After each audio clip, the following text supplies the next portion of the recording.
My name is Sunil, and I work for the Planning and Quality Office, and I will be the host for the evening. Um,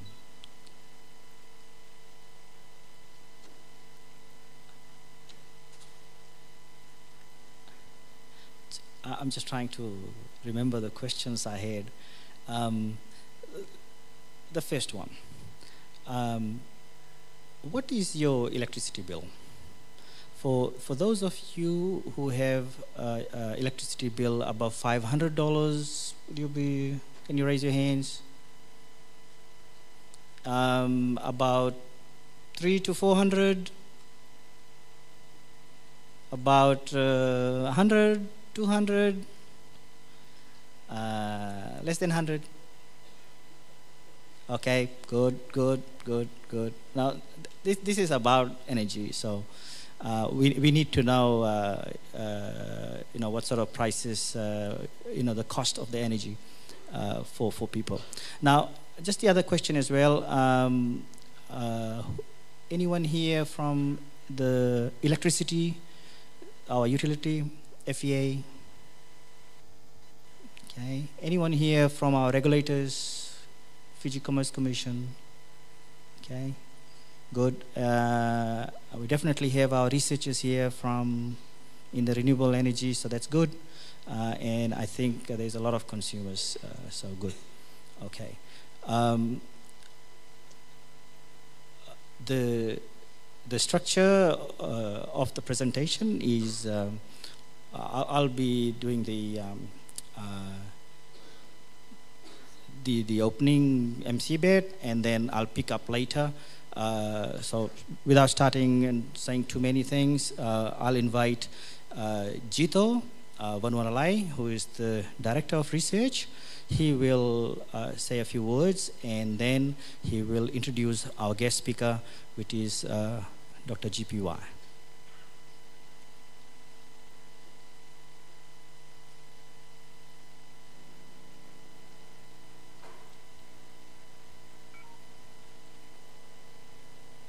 Thank you. Good evening, everybody, and welcome to this third presentation of the research presentation series. What I'll do is I'll just give a brief background on how we met, and really on how we thought about, or how he's thinking about, the biggest problems in the world. The first time I met him, I was in Okinawa. It was in 2016. When he first came to me, he said, "Jiro, let's save the world." With all due respect, I thought he was cranky. I thought this is a madman. It's too good to be true. After my presentation, 5 minutes presentation, you'll see that he rubs shoulders with Nobel Prize winners. He rubs shoulders with those who produce the best in the world, MIT. So he doesn't think small, he thinks big. And I think that's kind of rubbed off of me. And then he said, go to the Prime Minister, tell him this message before the COP23. The good news is that we'll be going to the AG's office tomorrow to talk about this good news. And the good news is that, how can we save the world? What is the biggest problem that we have that we can tackle or should tackle to save the world? Let me talk about that problem. So last year, after I met him, he said, Jiro, go tell the Prime Minister this when he goes to the COP23, when he chairs the COP23, he should tell the world about this solution. Because if he tells the world about these solutions, then we, here in the Pacific, the ground zero, we can actually lead the way. And he'll show us how to lead the way. But anyway, so I decided to go and see the Prime Minister last year, and I did a presentation to him in his office about what can we do to address the issue of climate change. So very briefly, before that, around March 2017, the PM had made a call to the world and saying, look, every sector of the civil society should tackle climate change. So basically saying, every sector of the civil society, do you know what is the solution to climate change? That is really the challenge that he made to the world. And when my colleague our great friend, Dr. Yi, called me and said, this is the solution, from my opinion.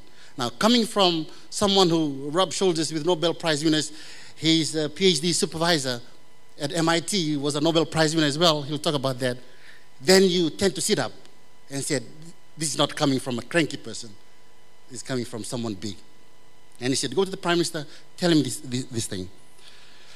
The first time I met him, we attended what we call the Environmental Scientists Network for Asia-Pacific Islands. And it was set up in 2015 as a direct product of the 6th Pacific Islands Leaders Meeting, the PALM 6, that was held in 2012. And it was held in Canada, in Okinawa, sorry, not Canada. If you know that the PALM meetings, the Pacific Island Leaders Meeting, is a meeting between the Japanese government and all the leaders of the Pacific Islands. In 2012, of course, they recognized the problem that is being instigated because of climate change. And they wanted to involve local scientists like me, like those sitting in front of here. Not big scientists, but local scientists. How can local scientists in the islands, how can they come together and address the issue of climate change? Because PALM 6 is always held in Okinawa, one of the islands in Japan. And so the Japanese government instigated this network called the Environmental Scientists Network. You can see it's the Ministry of Environment, the National Institute for Environmental Study in Japan, the University of the Ryukyus, the Okinawa Institute of Technology, and we were invited in 2015, and because I'm the director of research, I represented USP in this. They said that we want to establish a network that is not an academic network, because there are thousands of academic networks, and the reports of academics, they're sitting out there. Everybody knows about the problem of climate change. What are the solutions? So let us set up a network where we can deal with 3 pillars of the society: academics, the local leaders, the industrial leaders, and the government. So the stakeholders, the 3 stakeholders, if they can come together and talk about climate change and give solutions to the government to work on those, that is the purpose of this network.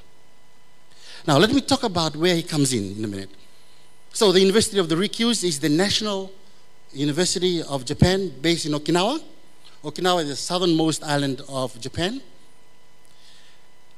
Interestingly, if you look at the Okinawa Institute of Science and Technology, it was established very recently in 2011.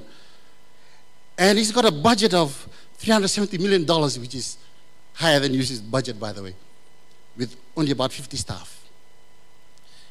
The model of this institution is based entirely on the American model. In fact, it is based on the MIT model. Why is that? He'll tell you the reasons in a minute, but essentially, Japan also wants to ensure that it has got the scientists who are working in big areas and winning the Nobel Prize. The idea behind the setting up of OIST, Okinawa Institute of Science and Technology, based on the model of MIT, is to give freedom to the researchers to do their work. So the idea was mooted by Dr. Ye. He went to the Japanese government and said, look, let's set up an MIT model in Okinawa. Of course, he was not believed. He was thought, oh my God, this Japanese government was saying that, essentially. The reason why I'm saying this is that because he will be basically proposing kind of a similar solution, that if we established a center of excellence that is populated not by mere mortals, but not like mere scientists, but by the best, then the world will just come to that place. It will attract resources and will attract the best minds. USP has got a council. This institution has got a board of governors.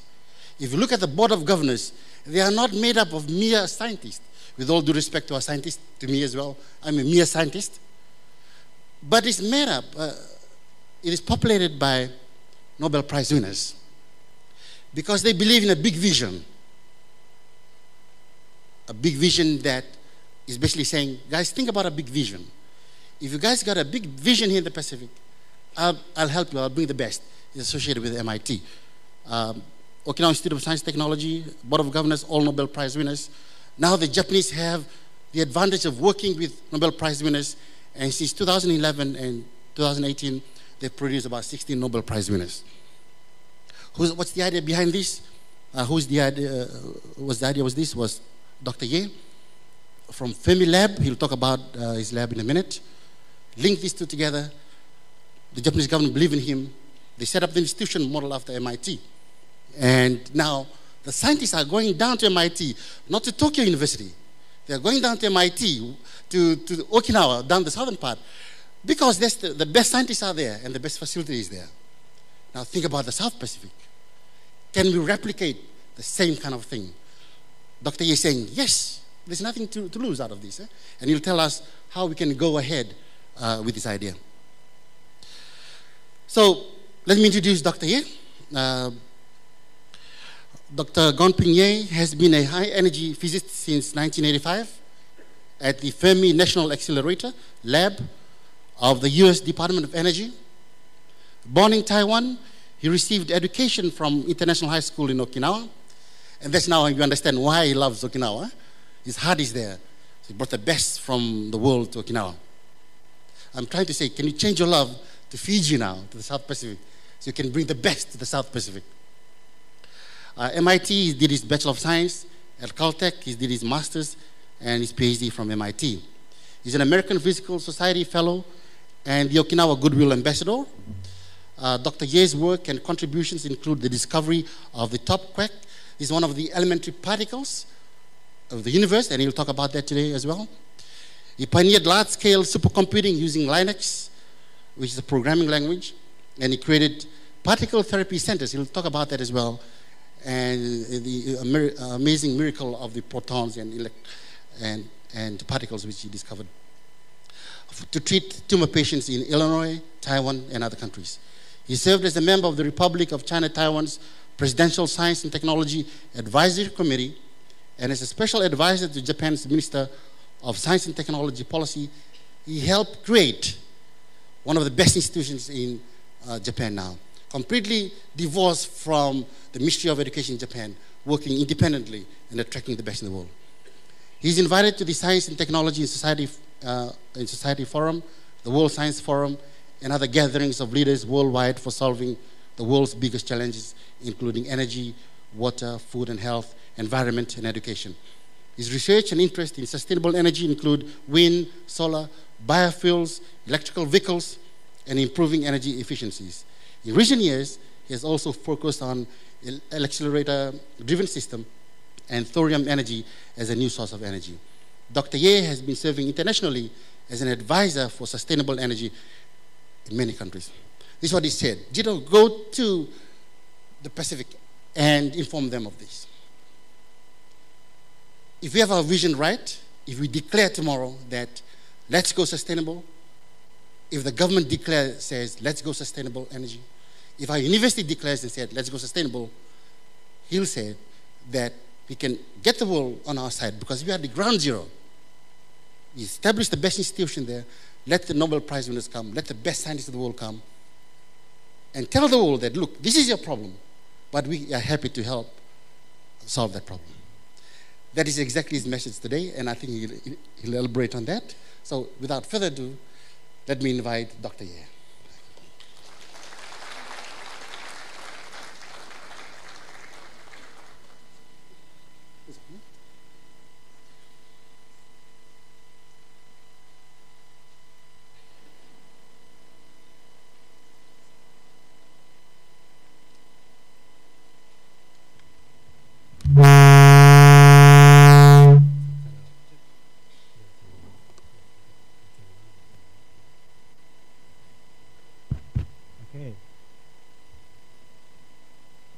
Good evening, everybody. Thank you all, and especially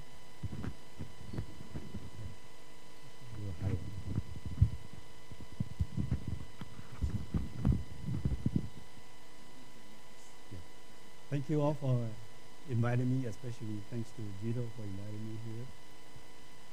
It's a great, great honor and pleasure and a special privilege for me to be here with you today. So, as you celebrate the 50th anniversary of USP, this with the theme of celebrating the Pacific and shaping the future, this is a really, really, really special moment. Now, USP has been extremely important for the Pacific Islands. We've done great things in many areas, economy, environment, the whole thing. You've been helping the Pacific Island countries. You've done fantastic things, wonderful, and I thank you all from the bottom of my heart.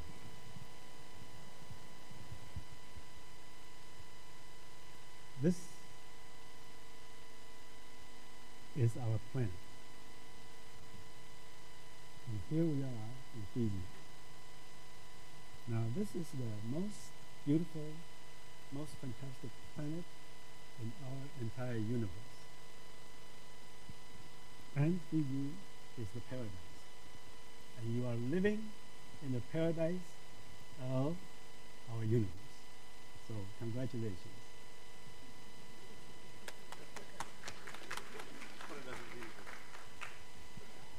So it's really, really special for me to be here to share this with you. And we're also sharing a fantastically important, special moment in the history of humankind. Now, Gito has asked me to share some of my work previously, so I'm going to take a little bit of time to share some of my work with you first. So, in this picture, every dot is a galaxy. So every dot is a galaxy or a cluster of galaxies. So every dot represents 100 billion stars.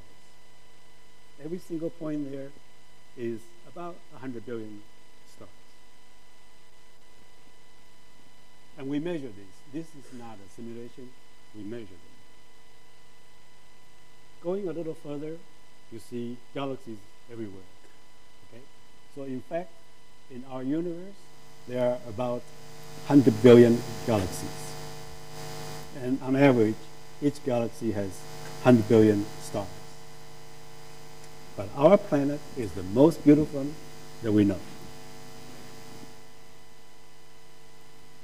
So in fact, since there are so many galaxies, they're actually colliding all the time.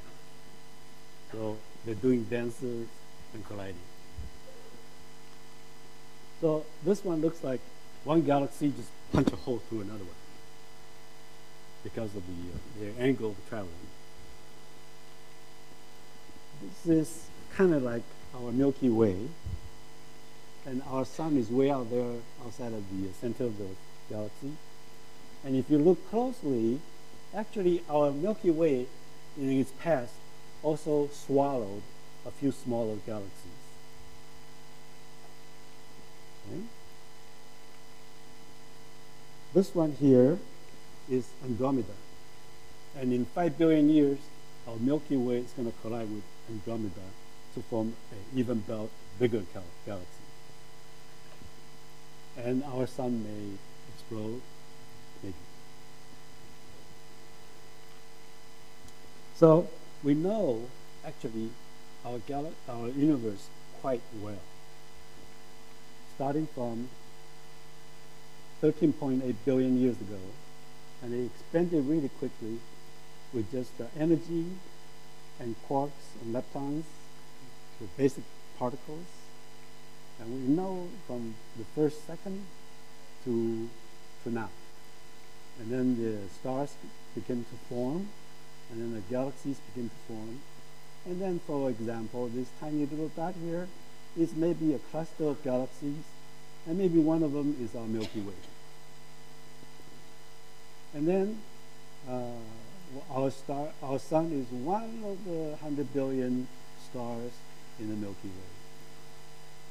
So we know the universe quite well, actually. And this is a baby picture of our universe. When our universe was only 400,000 years old in its 13.8 billion years. Now, everything I show you is not simulation. We measure these things. Data. And all the galaxies that we know, all the matter that we know, you, me, the table, the whole thing, anything that's giving us a signal are made out of these particles. 6 types of quarks, leptons, and a few particles that are responsible for the basic forces, the 4 forces. The electromagnetic force, the gravitational force, the nuclear strong and weak forces. So we can explain the universe very, very, very well. Okay? There are a few big questions still remaining, but we know the universe very well, and it's wonderful. We, tiny little human beings in this tiny little planet, and we understand the whole universe quite well. It's wonderful, beautiful. Now, all of us are extremely fortunate because more than 100 years ago, nobody knew any of these. And because we are born in the right time, we know all these things. Wow, it's really nice. So I'm really happy that we know all these things. So these fundamental particles we started knowing it since about 100 years ago, okay? And the quarks and the leptons. Now, the quarks and the leptons, their size, if they have any size at all, it's less than 10 to the minus 17 centimeters. Compare that, atom is 10 to the minus 8, and nano is 10 to the minus 7 centimeters. And then the universe is in the other extreme of 10 to the 28. And the lifetimes, the top quark has a lifetime of 10 to the minus 24 seconds, a trillionth of a second. And a person is about 10 to the 9, and the proton can live for greater than 10 to the 40th. We measure this. Okay, so the range is at least 64 orders of magnitude. And then on the other hand, for example, there are these 2 detectors, the LIGO detectors, and each one is 4 kilometers. Each arm is 4 kilometers. And there were 2 in the US and then the third one in Europe. Now, in the last couple of years, they detected these signals and these oscillations. Now, these oscillations, they come from these gravitational waves. And the height of that wave is the size of a proton. So what happened was, the 2 detectors see exactly the same thing a millisecond apart because they're separated by almost 2,000 kilometers. So it takes the signal at the speed of light a millisecond to get there. So it's exactly what we expect. So what happened was that about 1 billion years ago, 2 black holes collided, and that signal came all the way from 1 billion years ago to our Earth and shook our Earth by the size, shook all of us and our Earth by the size of a proton. Now, none of us felt it, but those 2 detectors felt it. The wave that shook us by the size of a proton, 10 to the minus 13 centimeters or so. And then in the last year, they also saw collisions of 2 neutron stars. And then you see the elements coming out of the neutron stars because you don't see things coming from the black hole colliding, but you can see things coming from the neutron stars colliding. Anyway, so it's fantastic. We human beings can understand all this in the universe. And now these 2 are the great giants of science, Einstein and Fermi. Okay? They help us understand the whole universe. Professor Fermi was the father of nuclear chain reaction, so nuclear power, nuclear everything. This is where I worked for the last 30 years or so, and it's named after Professor Fermi himself, Fermi Lab. This accelerator is 6.4 kilometers. The radius is 1 kilometer, 6.28. The radius is 1 kilometer.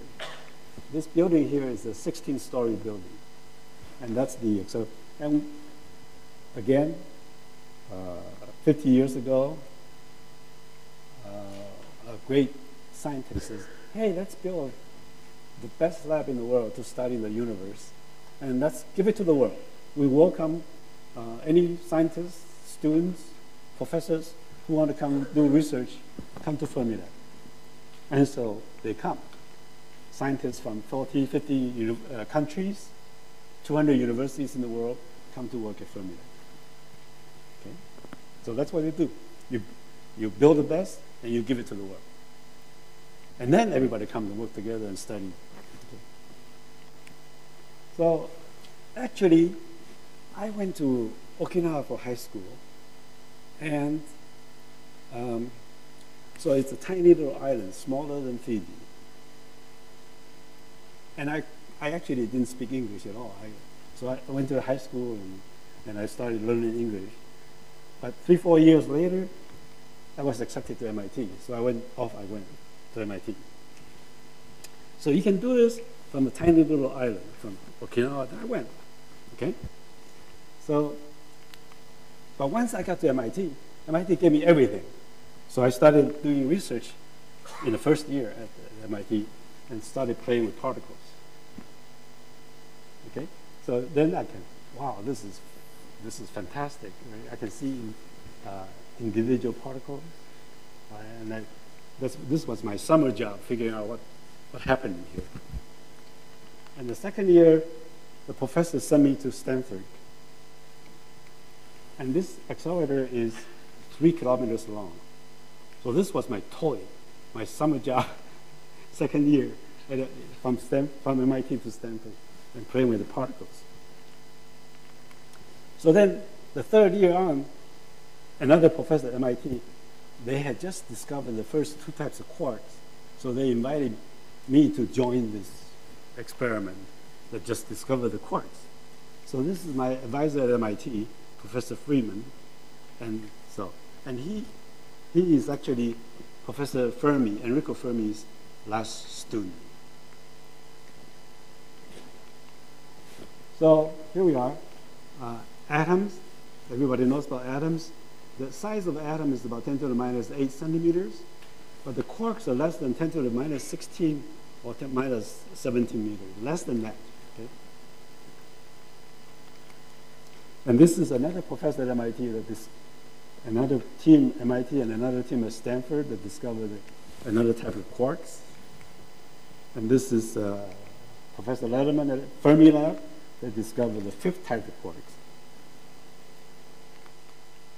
So the Fermi Lab, under that big ring, are actually these accelerators. Okay? And the bottom ones are superconducting accelerators. So it runs at minus 270 some degrees, very close to absolute zero. And you can't buy any of these, so we make them ourselves. You can't buy them from the store. And this is the detector that I used. It's about 3 stories high. It's got millions of components. But we needed to study the physics, we needed to take data at the rates of millions of collisions per second. We took pictures at the rate of millions of pictures per second. And each picture, each event is megabytes. So we were doing millions of megabytes every second. Because to find the top quark, to see the top quark, we had to do 1 trillion collisions to find a top quark event. So I'll give you a 1 minute top quark physics. So we get protons and we produce antiprotons to collide. And bang, once in a while they hit. And 1 out of every trillion collisions, the top quark pairs are produced. and then they change to something else. But the top quarks, they'll decay, they'll die in a trillionth of a second. So all this happened in 10 to the minus 24 seconds. And then they change into daughter particles. Now, if we get enough of them, then we can study their properties, their mass, their production rate, their properties. Okay? So, after we discovered the top quark, we knew that we were the best, but we also knew that we weren't good enough. Because you need a trillion collisions to see one of them. And every year, there are only 30 million seconds. So if you do 1 million times per second, you're only going to get 30 of these per year. So that's not good enough. So we have to improve everything 1,000 times.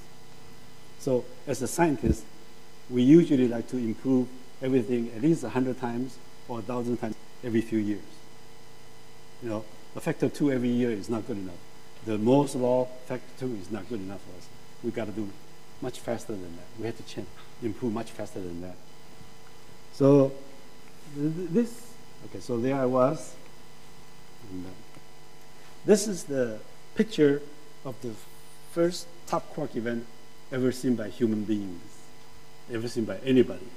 So the protons and antiproton collide, but within 10 to the minus 24 seconds, they died already, changing into something else.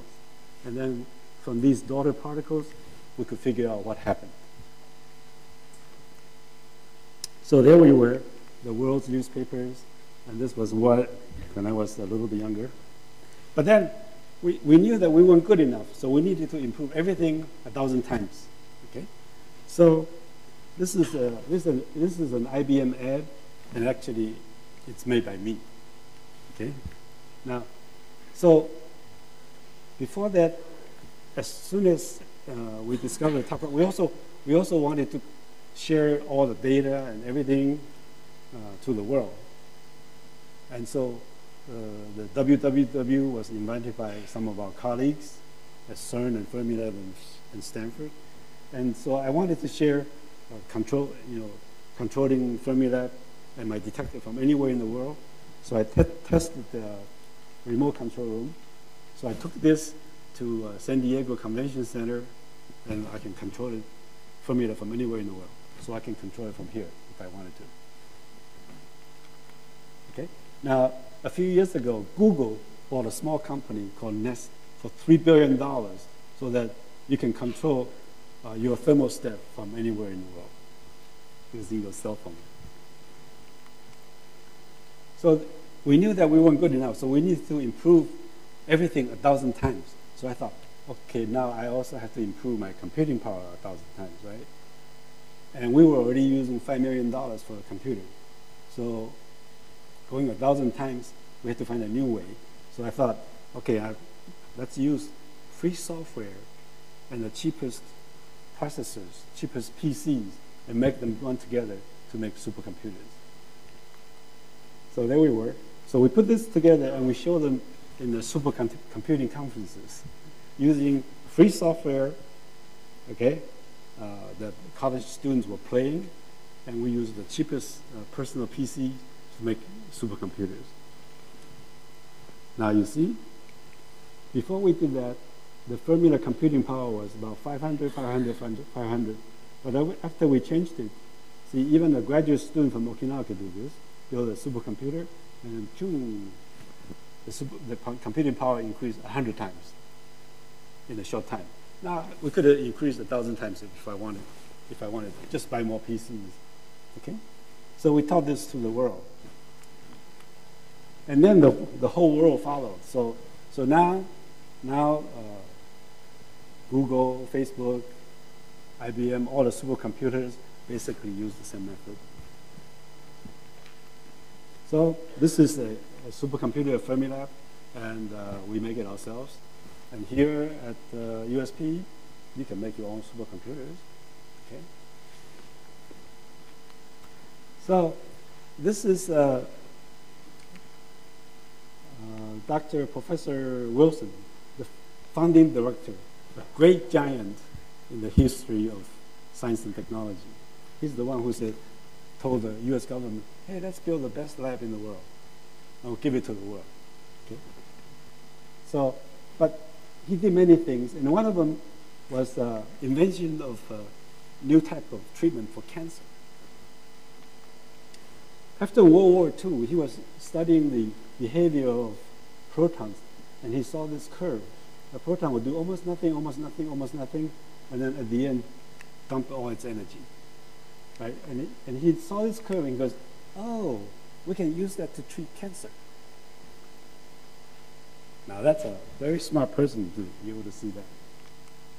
So what happens is, use photons or protons. If you use photons or protons, it just knocks off the electron. If you use the neutron, it breaks up the nucleus. Okay? So, at Fermilab, we built the first proton therapy accelerator and put it in the hospital and demonstrated to the world this is a good way to treat cancer. And we also use the neutron therapy because they have different properties, so they can treat different types of tumors. So here it is. This is a tumor, and you just shoot neutrons at it a few times, and then it's cured. This is 2 years later, and this person almost died. This is his hands, somebody's hands, and this tumor is huge on the side. So we just shoot neutrons at it, shoot particles at it, and then we save the person. Okay, so neutrons, it only does nuclear interaction. So all it does is goes in and breaks up the nucleus. Okay? So in fact, you can use this to destroy nuclear waste in the world. Just shoot neutrons at the nuclear waste and you can break it up. And so you don't have to store underground for 1 million years. You can just break up the nuclear waste if you wanted to. Okay, now the cancer part. So it's been accepted.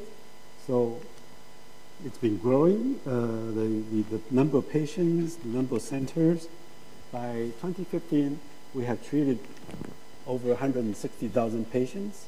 So by now, we have treated over 200,000 patients. In the world, there are more than 60 centers now. So accelerators, very useful. You can use accelerators to do many things. For example, shrink a tumor, produce clean energy, destroy nuclear waste, and many other applications. Now, MIT is really a fantastic university. Okay? So for example, just as one example, in May 2016, MIT president said, and the council said, hey, MIT, let's start a new project called For a Better World. And we probably need to raise $5 billion to do this project, to help create a better world. So, but a year later, the first week of June 2017, we got an email from the president that says, oh, remember that project that we wanted for a better world? Well, we have received $3.4 billion already in 1 year donations. Okay? Oh, and in fact, the reason why I'm writing this email this morning is because this morning we had an anonymous donor, $140 million. So it's just a vision, and then the world comes. Okay, once you have a great vision, the world comes together to do it. So here's Okinawa, as you know. And so then the leaders in Japan, they asked me to go to Tokyo, and so I was sitting over there in front of some of the leaders in Japan to talk about creating a new university. And then the newspaper says, I just told them about my experience at MIT, Caltech, and Fermilab. And then the newspaper said, oh, let's go follow the MIT model. Well, once we said that, then many Nobel laureates, in fact, more than 20 Nobel laureates have helped to create this new university. See, in one of the meetings that I'm sitting over here, there were 8 Nobel laureates. So it's done. We created it, and we have some of the world's top scientists over there. The current president is the former president of Max Planck Society. So because of these, now they invite me to go to many international meetings with leaders and to discuss how to apply science and technology to help the world. So because of these opportunities, so then I thought, well, since I have these opportunities, what's the biggest thing I should do? What's the biggest thing we should do? Okay, so because, physics is great, computing is great, cancer centers are great, there are many great things, but what's the biggest thing to do? So after thinking about it, the world challenges are energy, economy, environment, water, food, health, education, peace and security. But if we solve the energy problem, we help to reduce all these challenges. We help to solve all these other problems if we solve the energy problem. So after all this introduction, now I want to talk about solving the world energy problem. Okay? And again, all of us are living in a very special moment of human history. We are just now, we can solve the world energy problem, the human energy problem, once and for all. We can solve it forever. Wow. So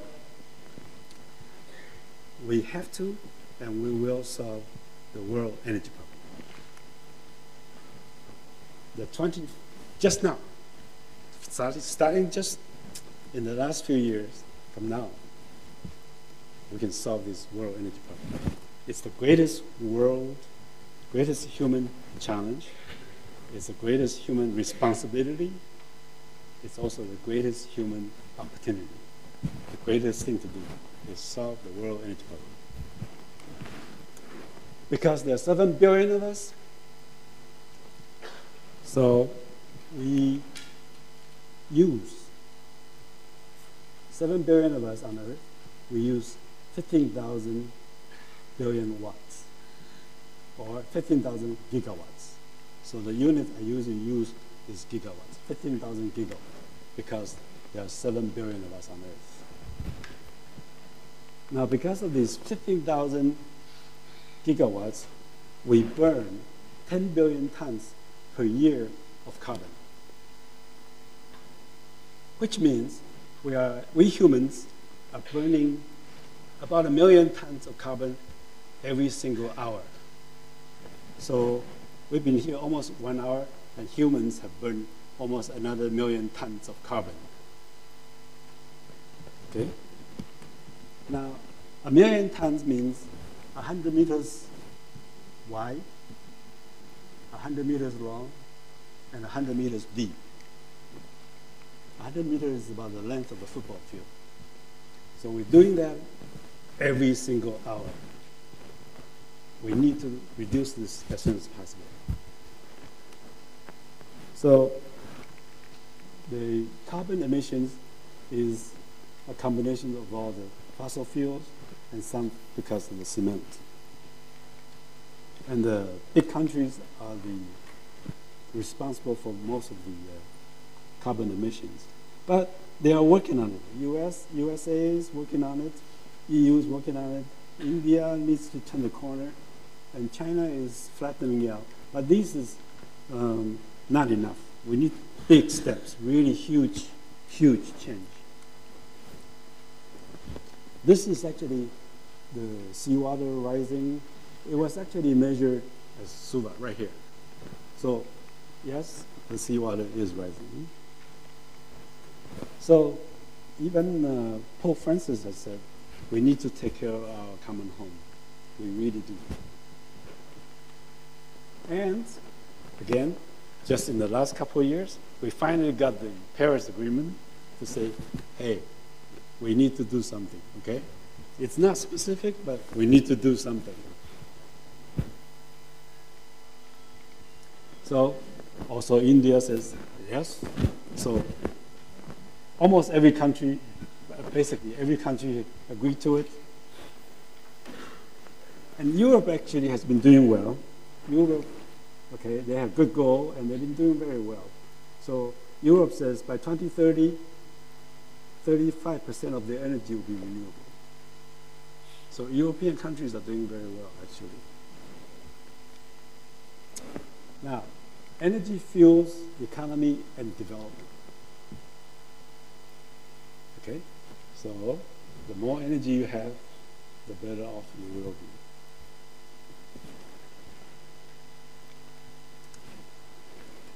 The more electricity you have, the bigger the GDP.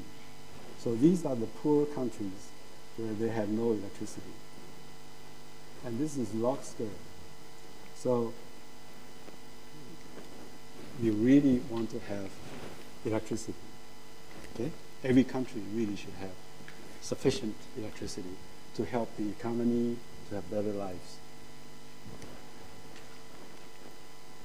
Now, about 1.2 billion people on Earth have no electricity. About 500 million in Africa, and 500 million or so in Southeast Asia, and also some in Pacific Islands. Okay, and so all these countries have tremendous need for more energy in the next decades. No electricity. All these countries have problems. Even Angola has 17 million people without electricity. So we need to help them. And Kofi Annan says, please give us renewable energies to Africa. We'll completely change Africa in the next 10, 20 years. Okay? Then we'll help the world. Okay, so the World Bank and UN says, yes, yes, yes, we need to give energy to everybody, sustainable energy to everybody as soon as possible. Now, we're making some progress, okay? Look at a little solar panel that lights up street lights, make complete change to people's lives. Okay? So, even the simplest things, like little solar lamps.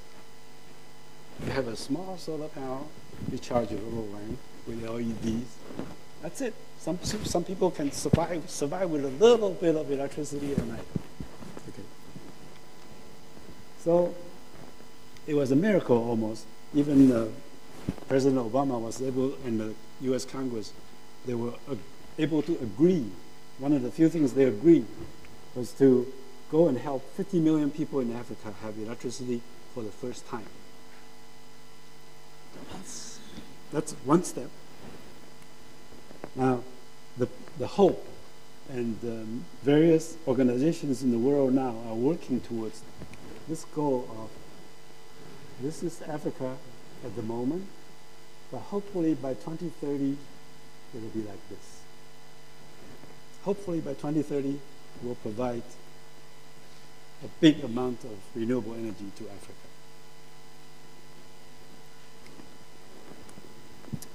This is Saudi Arabia.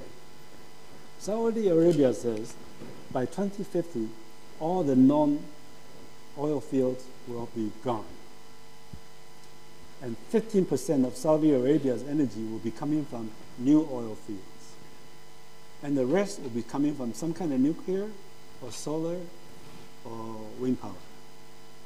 This is Saudi Arabia. So the Saudi Arabia leaders say they need to change their economy away from oil. They need to change to some other type of energy, some other type of economy. Just last couple of weeks, Saudi Arabia says by 2030, they would like to add 200 gigawatts of solar power. Oil country, okay? So oil prices going to go up in the next decade tremendously.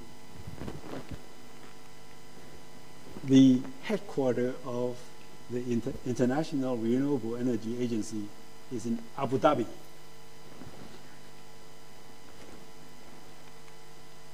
So oil is diminishing, and oil prices will go up in the next decades tremendously. So IEA, International Energy Agency, estimates the world really needs to spend about $2 trillion per year on new energy. Okay? So energy is actually the greatest opportunity. So the world actually has been investing about $300 billion per year in the last few years on renewable energies. And renewable energies has been increasing. And in last year, the world added about 100 gigawatts of solar and 50 gigawatts of wind power. And hydro is also good. Okay? Jobs. It's also about jobs. And actually now, about 10 million people worldwide are working on renewable energies. So renewable energies will actually provide jobs for solar, wind, and everything else. It's jobs. Now, because we have so much sun, so much sunlight, if humans cover 1% of the world's land with solar panels, we would actually get 30,000 gigawatts, twice the amount that we consume now. If we just cover 1% of the world's land, not oceans, just land, with solar panels, we can actually do that. So, can we solve it? Yes, if we add enough solar panels, we can solve it. So the world basically could be powered by solar power alone, or the world could be powered by wind power alone, or the world can basically be powered by ocean energy alone. Any one of these solutions alone could do it. So we can just combine them and do it. Now, also water. The big power plants consume water. If you do solar, you don't consume water. And in fact, you can produce water. Just some solar panels, and you can desalinate seawater if you wanted to. Or if you have just electricity, you can condense water from the air. So solving the energy problem will also help to solve the water problem. Or you can just pump water, okay? There we go. Solving the energy problem will also help to solve the water problem.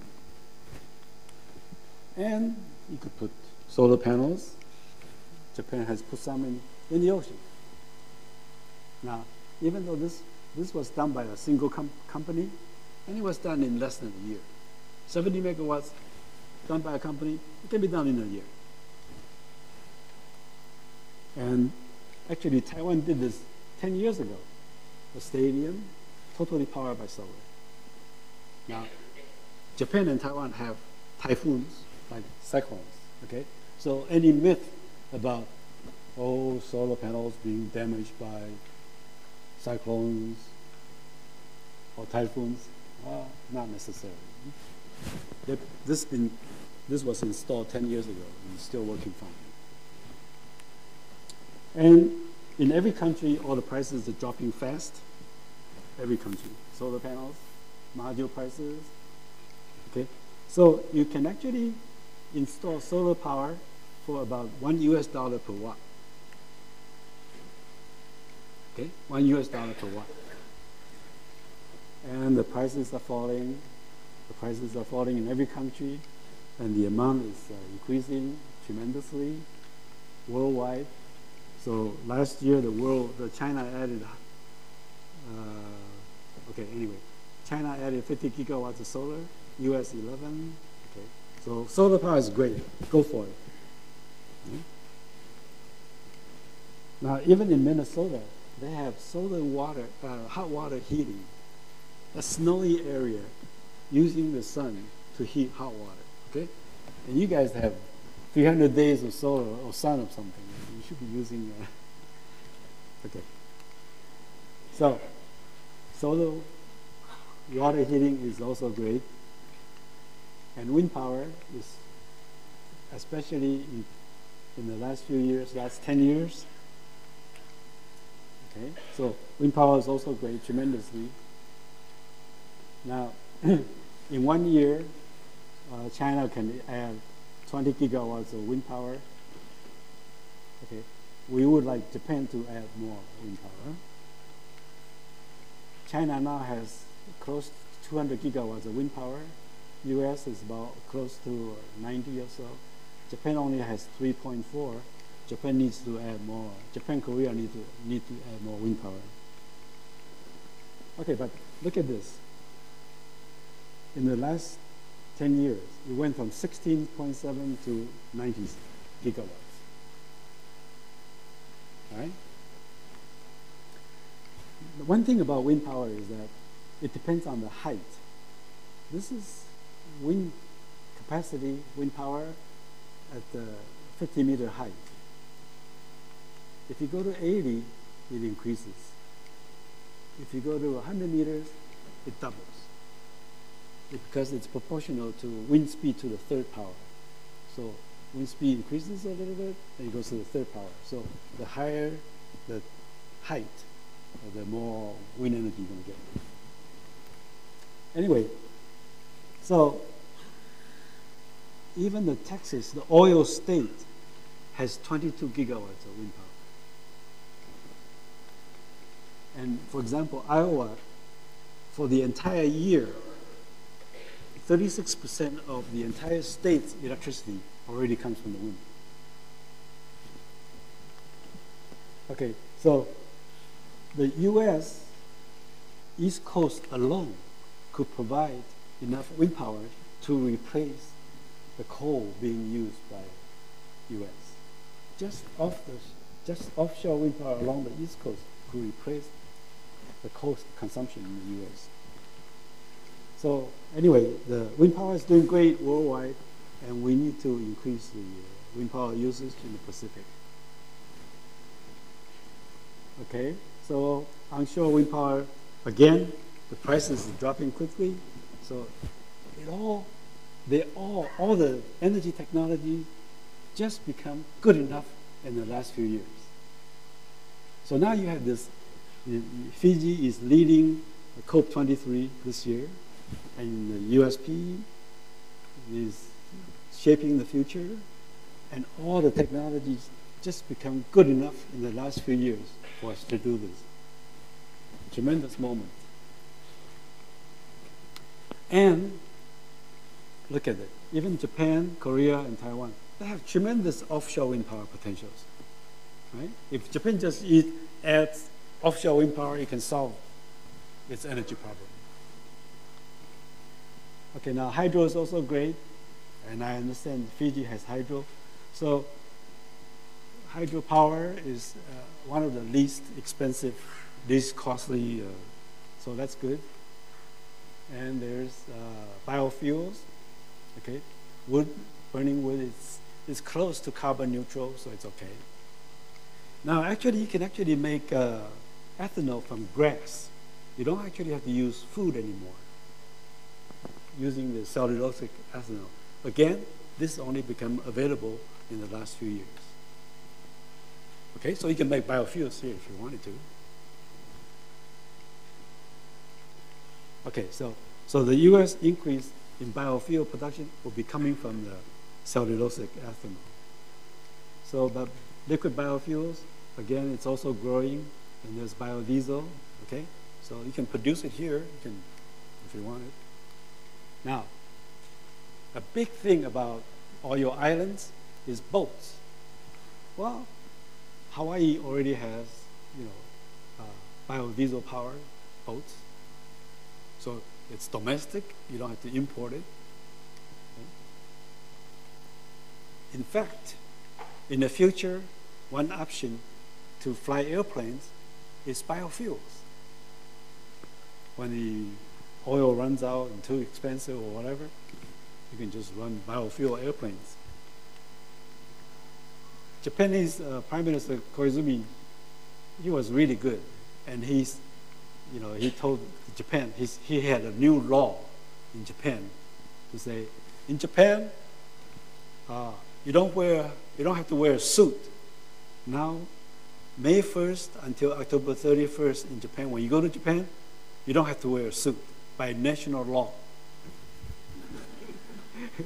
Okay, so when the outside temperature is more than 30 degrees, you really shouldn't be wearing a suit. Okay, so Singapore should change.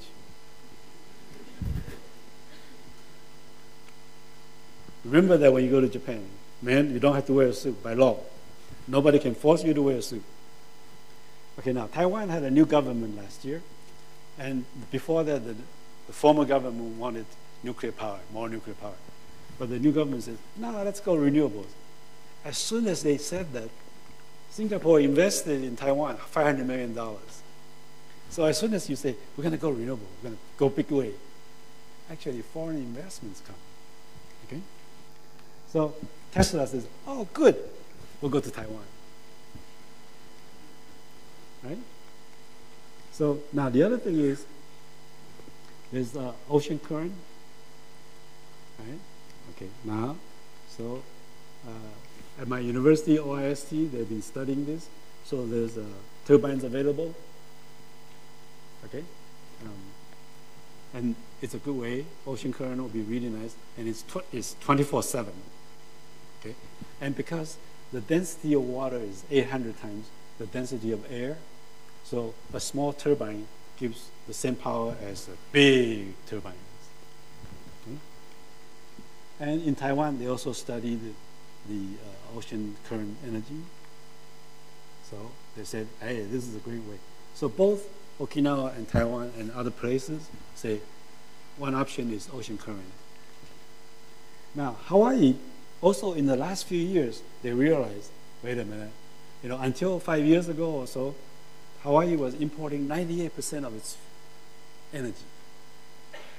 By switching to renewables, they can save billions every year, right? So Hawaii is officially says by 2030, 70% of Hawaii's energy will be clean energy. By 2045, 100%. So Fiji can do the same, or even better. So you should be able to do better than this. Now, on the other hand, though, Hawaii has been helped by the U.S. Department of Energy, and Okinawa is being helped by some institutions in Japan. But when Fiji and the Pacific Island countries, we go for 100% clean energy, we can get the whole world to collaborate with you. Okay? So Hawaii and Okinawa, they have partnership to go renewable energies. And I believe we can join them also. So we had these meetings with the governor of Okinawa, governor of Hawaii. Okay, so we have meeting collaborations, and then we have these collaborations on environment. So the island countries, we can collaborate together. Okay, so we have meetings, collaborations. And so here and there, islands worldwide are saying, hey, let's go 100% renewable energy. We don't have to import oil. We don't have to import fuel. We can save all that money, and we can improve our economy, right? So this is an example. One of the islands in Okinawa says, hey, let's go 100% renewables. This is actually American Samoa, not too far from you. And a couple of years ago, they installed some solar panels, and now their power is 100% solar power. This is where we are, the paradise of our universe. Okay? Now, you are actually also spending money importing fuel. And the Pacific Island countries, together, you are spending about $1 billion per year importing fuel. So when we go renewables, you can save all that. Okay, so you Fiji, you import it, and then you export it a little bit to other small islands, countries. Anyway, we can save all this, and we can do even better than that by going renewables 100%. You do have some goals already to go renewables, okay, but we need to actually make them happen and even go much better, because this was predicted a few years ago, and that because the technology has improved now, we can actually do better than this. All right? So now there are organizations that actually want to help and work together with the Pacific Islands countries. And it's actually not just the Pacific Islands, but it's the islands worldwide. Okay, so there's starting from COP22, and you are the president of COP23, and you have your prime minister is really devoting a lot of efforts into this. He's really leading this COP23 effort, which is great, very important. Now, so there are actually organizations and banks that would like to work with the islands. You have these: Asia Development Bank, World Bank, okay, Green Climate Fund, New Zealand, Australia, Arena, okay. These organizations actually want to work with your countries to go renewables as soon as we can. So there are projects going on, okay. So there are projects going on in your countries, and there are actually also some planned projects, totaling in the next few years about $1.5 billion or so. And what's needed was actually some organization in the Pacific Islands to coordinate this. So actually this was just established last year in Tonga to coordinate this activity. So this is building in Tonga, okay, to coordinate these international organizations to work together and to do renewable energies. We can do much better than this. We need to do much bigger than this, okay? Not just an office here, there, and there. We need to get the whole country, the whole Pacific Island countries to do this. We've got to do it as fast as we can, as much as possible, not just small offices here and there. One simple thing is change all light bulbs to LEDs. Then you save a lot of electricity. In the US, all the traffic lights now basically, and the road, street lights. In Taiwan, the street lights all change to LEDs. So change all lights to LED as soon as possible. You'll save energy. One very simple thing. Now, as a scientist, I always say, we don't believe anything anybody says, okay? Until it's proven, until I see facts, numbers, graphs. So don't believe anything, what anybody says, until you see graphs, numbers, data. So don't believe the next sentence I'm going to say. Organizations and universities are already doing 100% renewables. Now you can just Google yourself. Just Google EPA top 100, and you're going to see this. Actually, everything I've said is based on data. All the graphs, everything you said is based on data.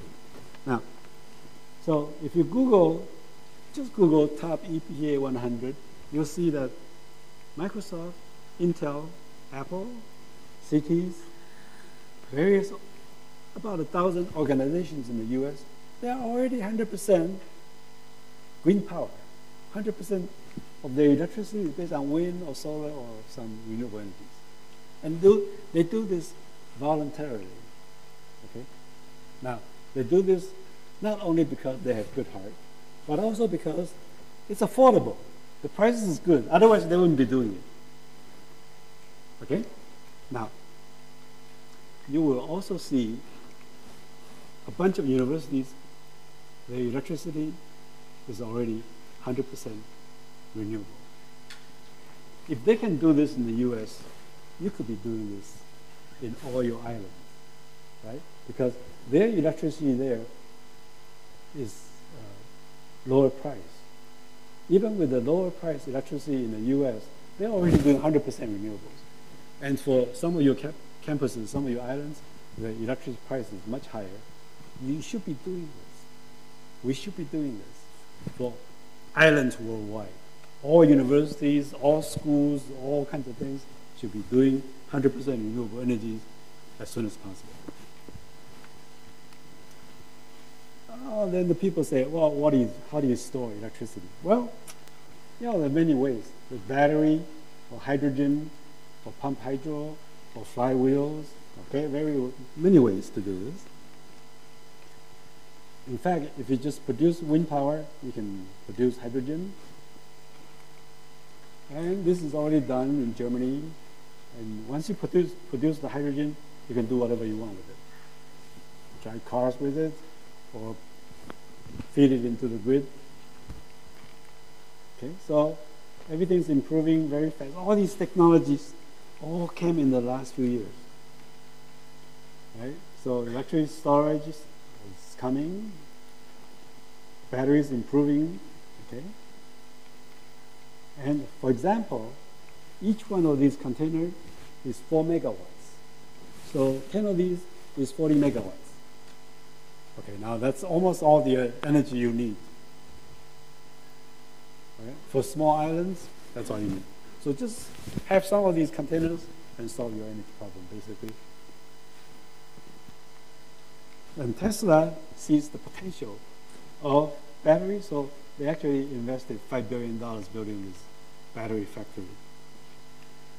So batteries will be coming even lower price in the future. Things are improving. This is the US. And even in the US, if you look in the last few years, no more coal being added. Used to be coal, but just since 2010, in the last few years, all the new energy being added are wind, solar, and gas. Even in US. Okay, so now, you can put solar panels at the airports, any empty land. One of the leaders in the US for renewable energies is actually the US military,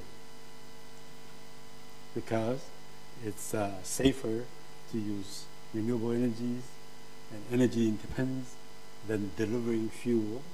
It's a lower cost and safer to use solar panels than try to deliver fuel to all the soldiers. So actually you can also carry in a backpack, or you can wear them.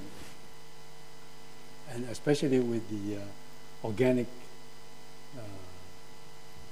cells coming, in the future you can wear solar cells. You can put it in your clothing. Okay, so you can actually wear solar. Why are you getting a suntan? You might as well charge your cell phone.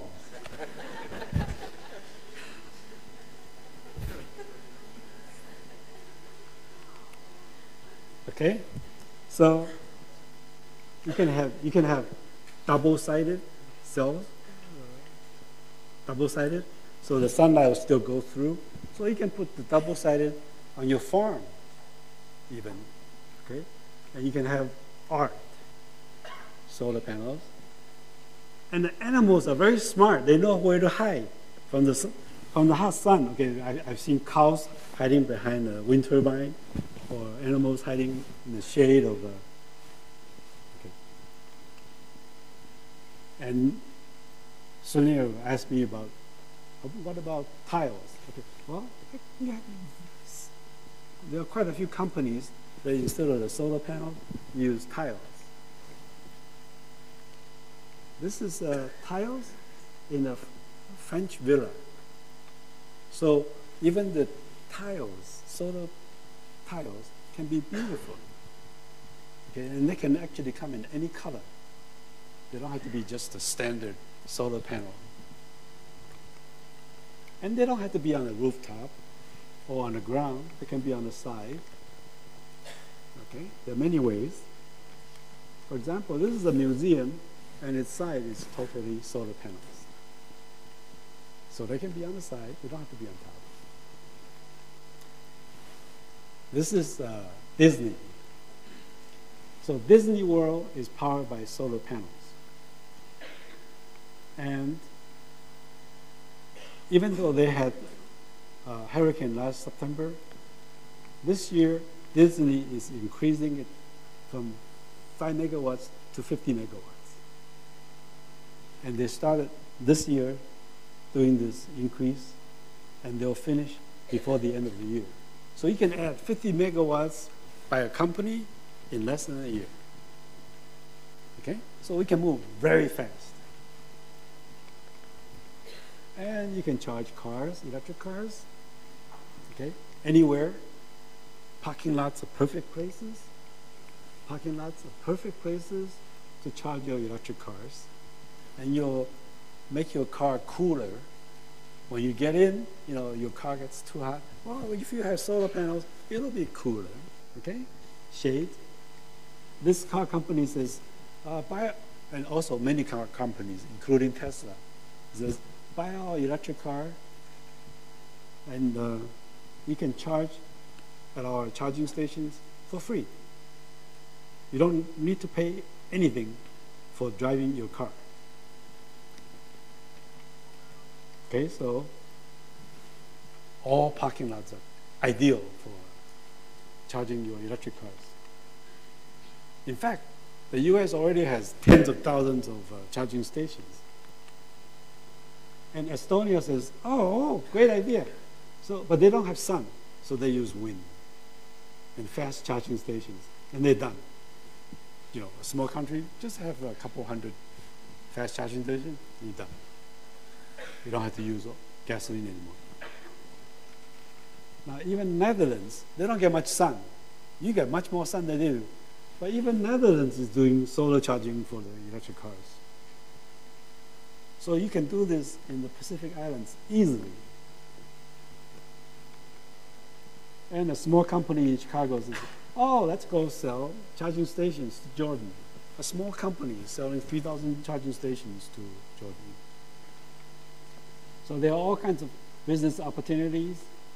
Okay? So now for electric vehicles, anything can be electric, even trucks. And especially delivery trucks, you don't go very far per day, so ideal. Tesla even has big trucks, electric. Okay? So everything could be electric. Now there's another thing. Instead of batteries, capacitors. But if you use nanotech, you can have supercapacitors. So if you have nanomaterial, 1 gram of it has the surface of a football field.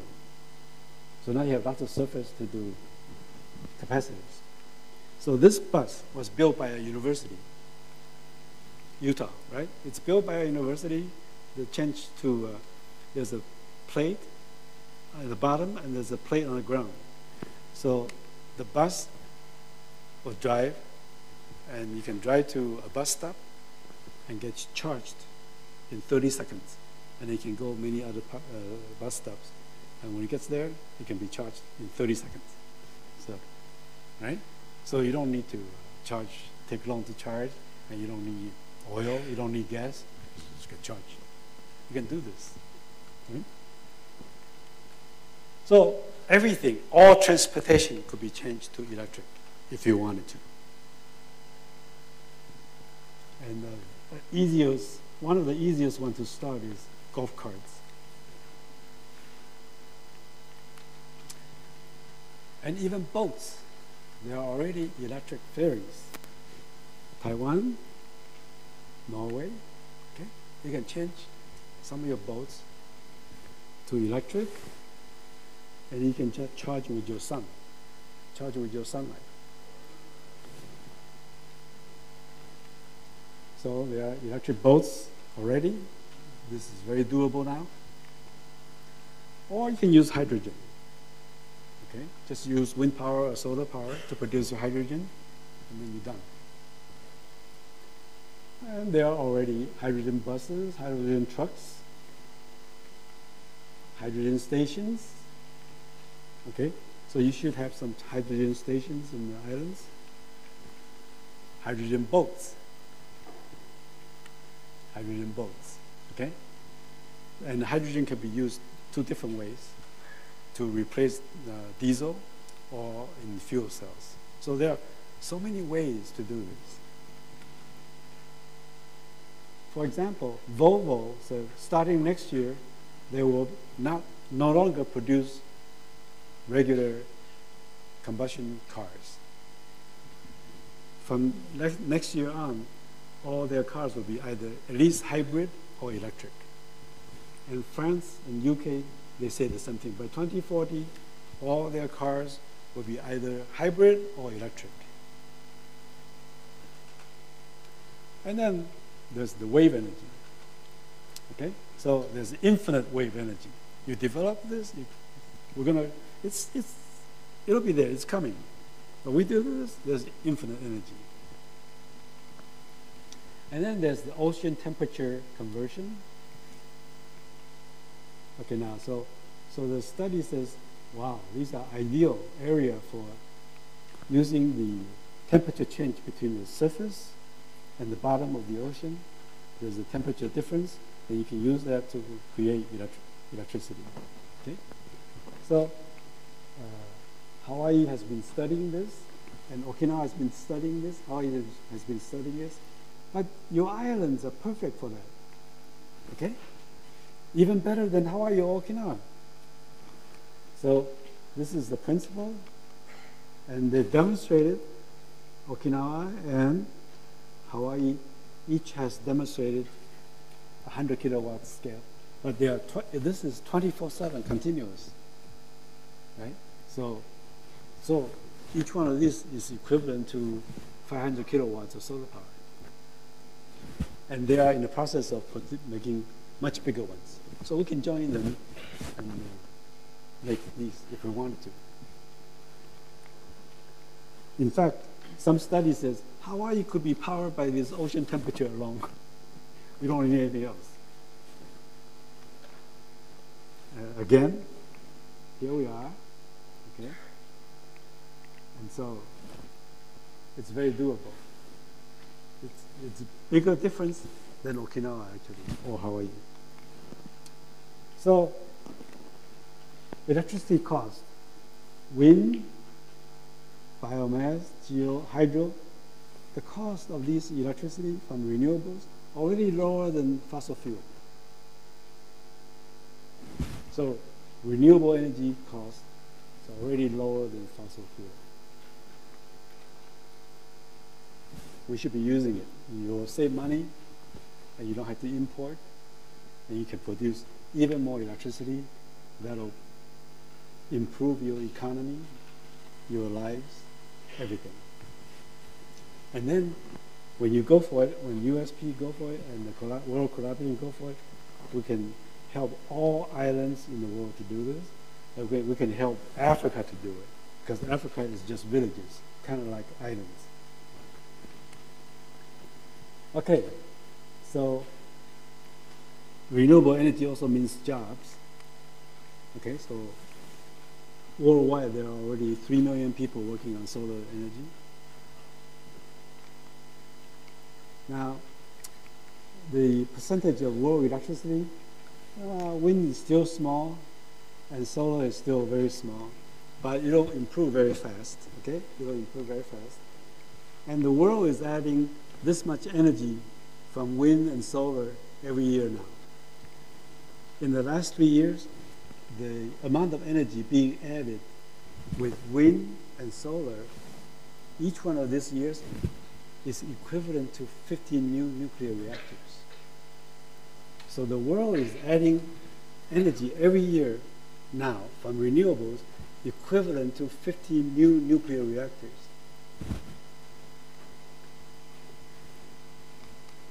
Okay, so nuclear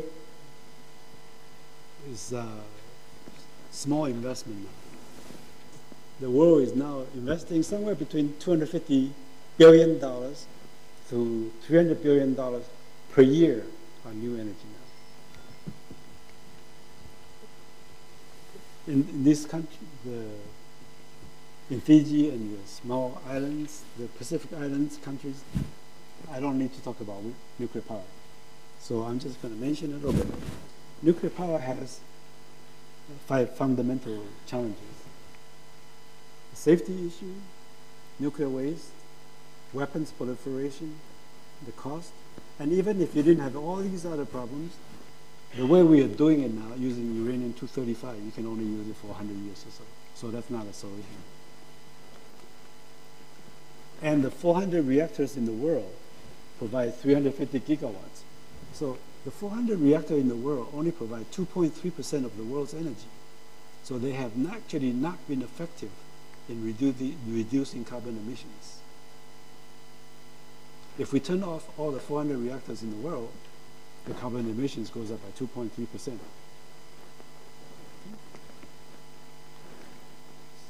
So renewable energy is great, and once you solve the energy problem, you're going to improve your economy, solve any other problems, help to solve all these problems. And there are many types, and all the technology just became mature enough in the last few years. Perfect timing. Okay? Perfect timing for Fiji leading the COPE and USP deciding the future, planning the future, shaping the future. It's all great. And so go for renewable energies as soon as you can, as much as possible. And nuclear power, and if anybody in the world wants to use nuclear power, we have to change them completely. We know how to change them. We can change them completely, but we have to change nuclear power completely if anybody wants to use them. So we celebrate the Pacific, and we shape the future of humankind, actually. Now, there's only one planet in our universe, so beautiful, so wonderful. There's only planet A, no planet B. Okay? So there's only plan A, no plan B. Thank you very much.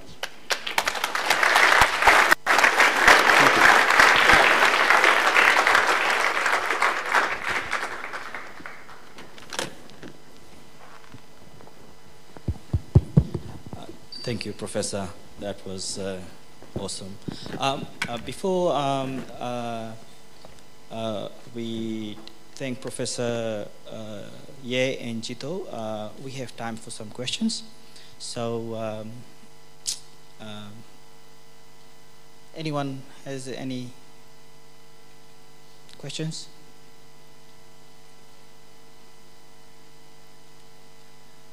Yep. Wait, hold on, Mike.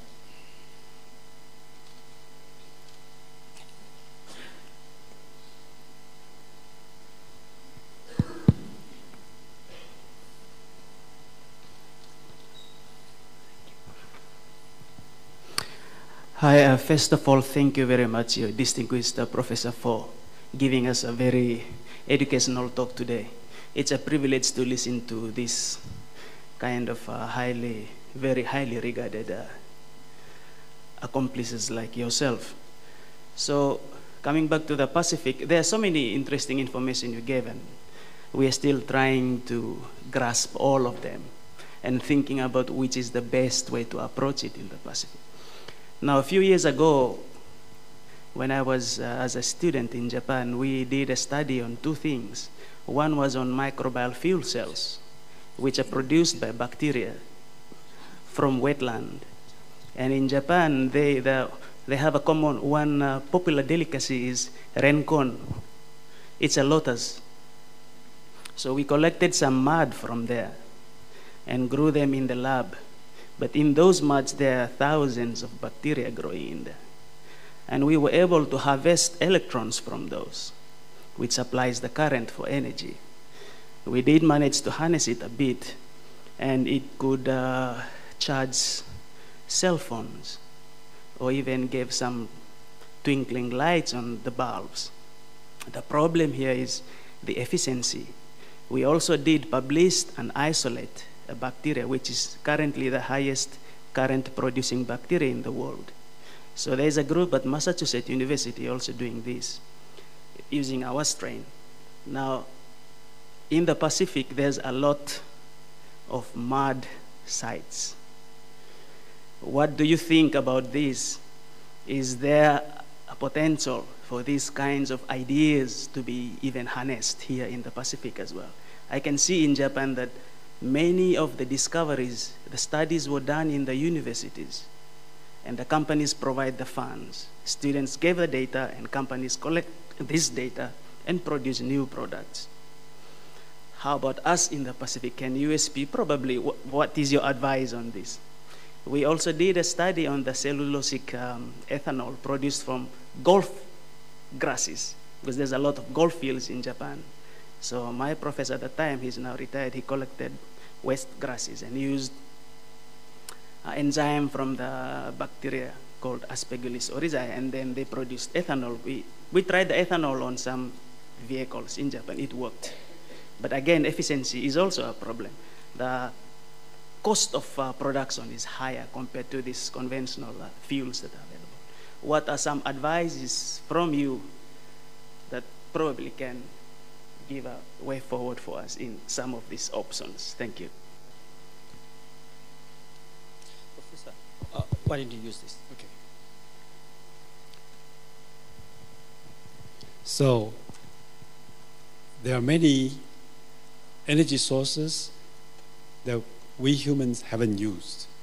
So biofuels, okay, using all these enzymes or all these different ways. There are many areas that have all kinds of research going on to improve batteries, improve biofuel production, biodiesel or ethanol productions. They all need to be done, okay? And the thing is, to solve the energy problem, we actually need the whole university, the whole countries, the whole world to get involved, okay? So we need the biofuels, we need the solar, we need wind, we need everything. From my point of view, yes, we need to do the research and continue to do that. But remember, we are burning carbon at the rate of 1 million tons per hour, okay? So we need to solve this problem as soon as possible. And we need to get to 15,000 gigawatts as soon as possible. So we need to implement.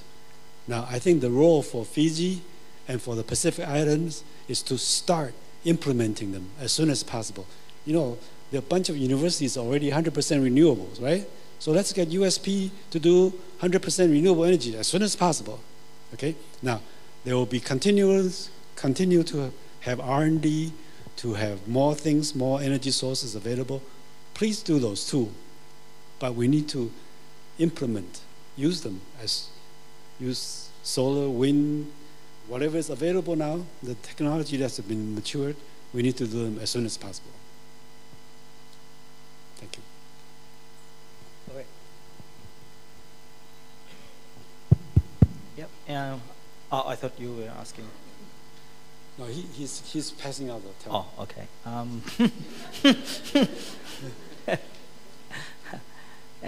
Anybody else with a question? Yep.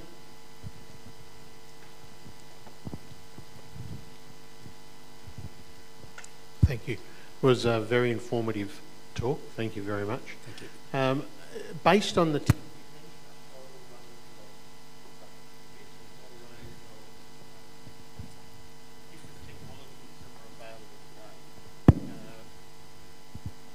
with certain levels of maturity in their development, bang for buck, right at the moment with the technology that we have, where is the best return on investment? Which type of renewable energy? Okay, so it depends on where you are. Okay, so where there's windy, you go for the wind. Where there's sunny, where there's lots of sun, you go for the sun. Okay, so in the central regions of America, you go for the wind. And when in the deserts, you go for the sun. In the Pacific Islands, you have both the sun and also some wind, okay? And The ocean parts still need development. But first thing to go is solar and energy efficiencies and small wind, I would say. Not big wind, but small wind. Because in the last 3 days that I've been here, I feel the wind every day. Okay, besides the sun, I feel the wind every day. So I think you can do small wind as well. But worldwide, there are research labs and universities, MIT and a bunch of other universities, they continue to do all kinds of research. They're trying to beat the leaf. They're trying to be smarter than the leaf. Okay, so that may be coming. They're getting close to be smarter than the leaf. So for the Pacific Islands, the first thing to do is solar and energy efficiencies. Go fast.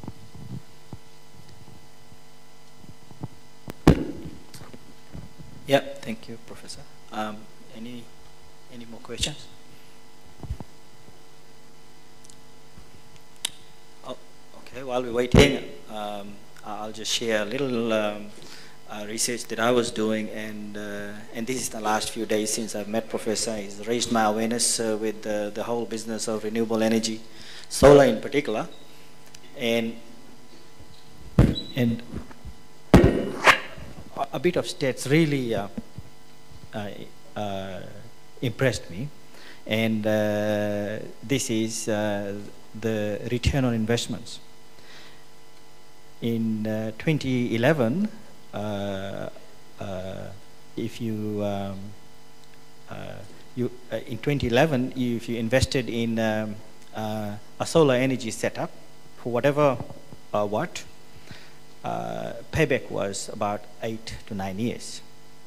And if you do that, and when they did that in 2016, the payback was 2 to 3 years. Now, a 2 to 3 year payback is as good as it gets for any investment. So, with so much solar, abundance of sun, here we are so far away from the major research and development centers. I, for one, would be converting to solar setup very, very quickly. But I'm still concerned on, what's the first thing I need to do, because I can't just simply set up a renewable setup in my home. I think I'm going to break some laws of the country if I do that. So this is where USP can lead. Okay, to do this, you actually need the technical experts, you need the financial experts, you need the law, regulation experts. Right. Okay, so USP can lead this thing by doing it, by showing. And once some of your campuses become 100% renewable, you have everything. You have the technology, you know the process, and you know the financials. You will learn from doing it, and you'll have the experience doing it, and then you can lead entire Fiji and the entire region to do this. And even for wind or solar, once you decide to do it, you can do it in a few months. You can change this in very, very, very fast. Okay? So it's very nice to, but USP can lead this.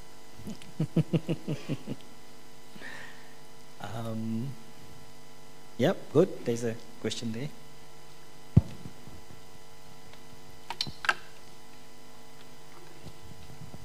Way over there.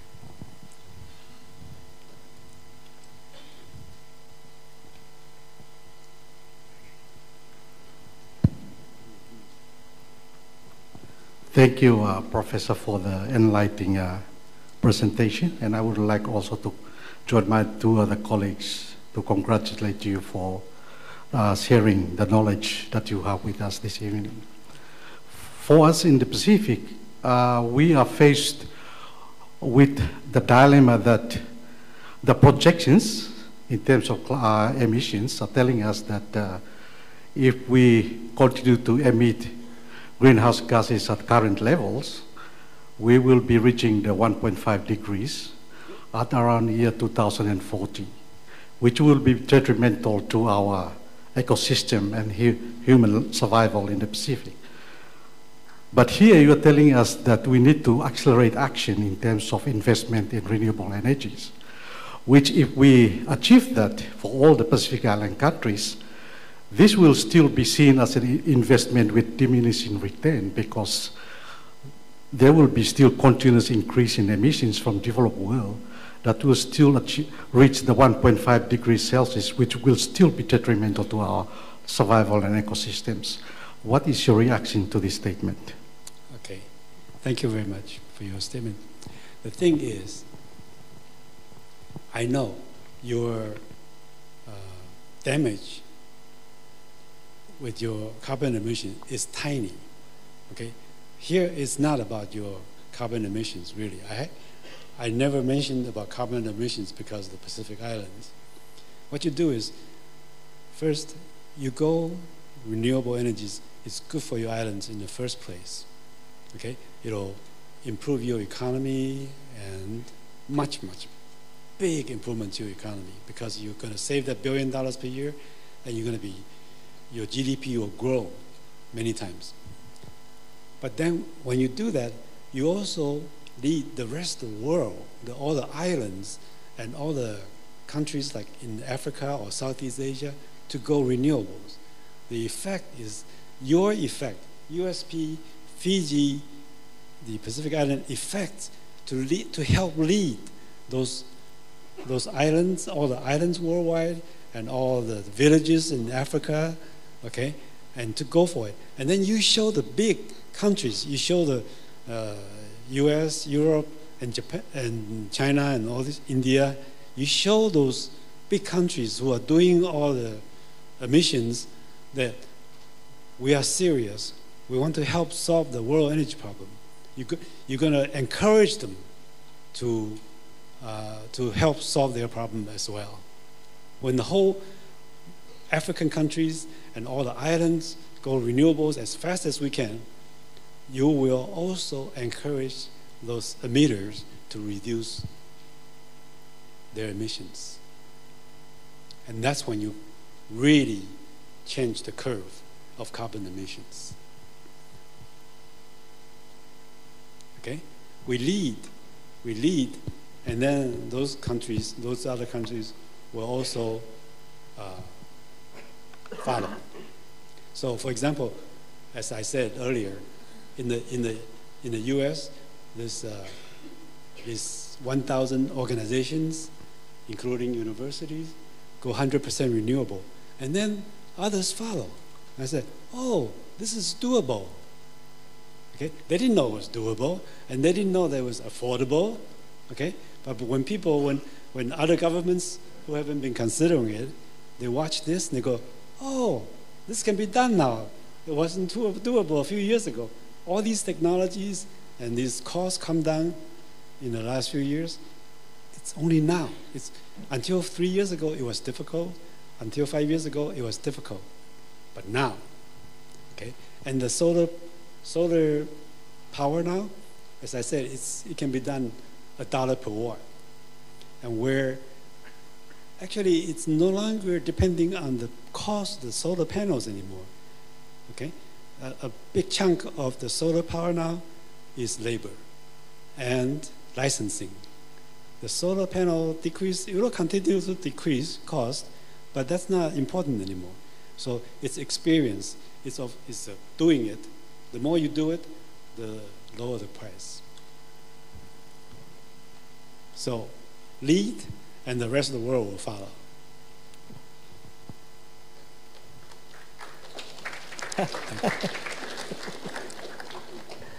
Yeah. We still have time for 3 more questions. Yeah.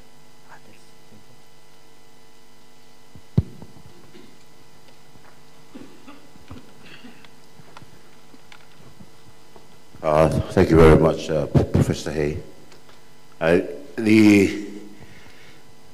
The issue with us here in Fiji, the challenge has been the dependency on the technology. We are at the sort of the end. Whenever any kind of new technology that are being developed in the developed countries, we seems to be the, I would not say this, sort of a negative connotations to it, a dumping ground. Particularly if you look at the automobile industry, there are lots of hybrid cars running around now in our roads. But the technology to give us sort of the intellectual property right to rectify or mitigate problems that do arise due to mechanical failure seems to be quite high in costs.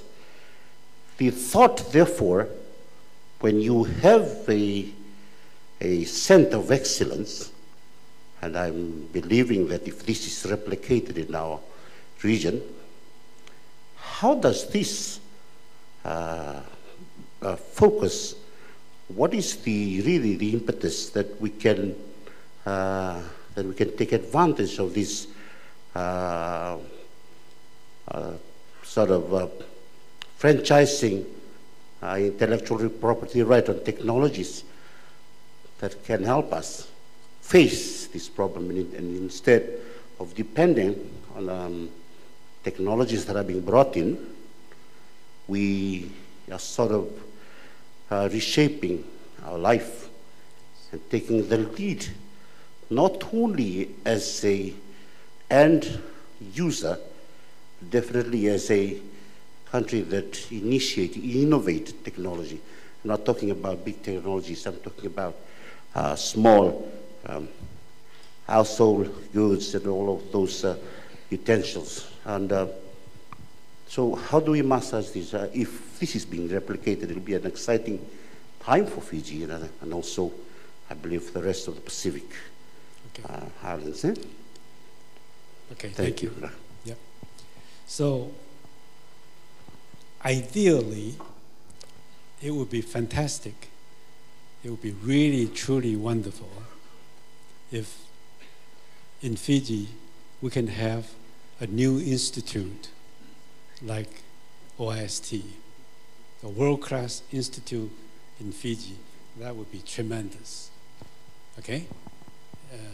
So if the Prime Minister and can organize and somehow the 12 countries, and we can speak with one voice, and to have a world-class new institute in Fiji or in the Pacific Islands, that would be tremendous. It'll be a world-changing thing. That would be really wonderful. But we don't wait for it. We cannot wait for anything. So USP can lead in the meantime.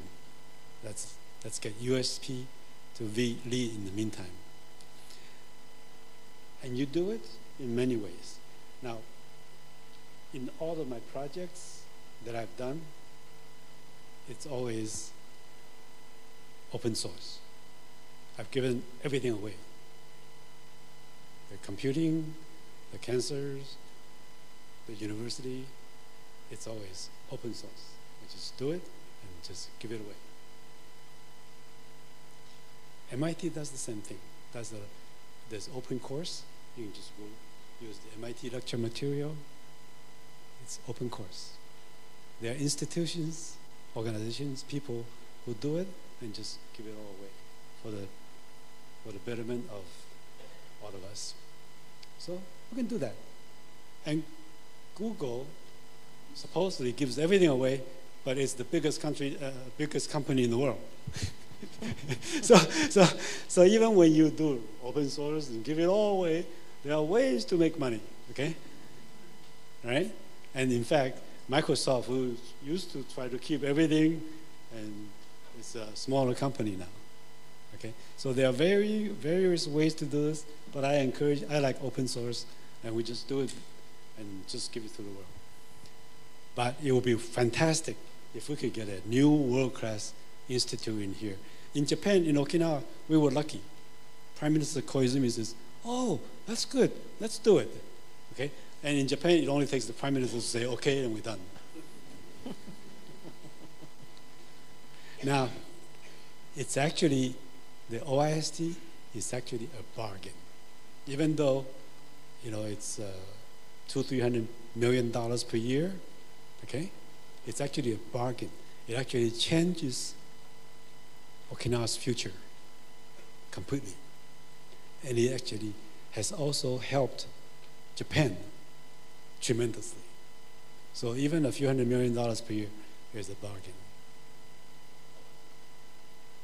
If some leaders see it, okay? If you, Fiji, can convince some organization, you can have a new world-class institute in Fiji and to help solve all these problems, attract all the top people from the world.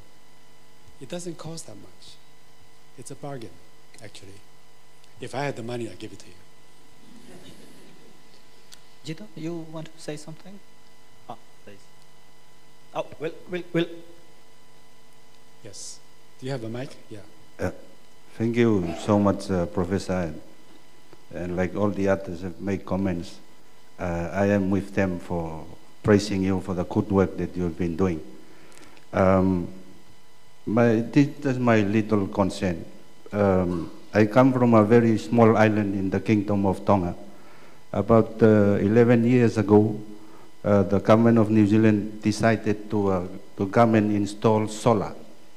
The islands is only about maybe 20 people or living in the island.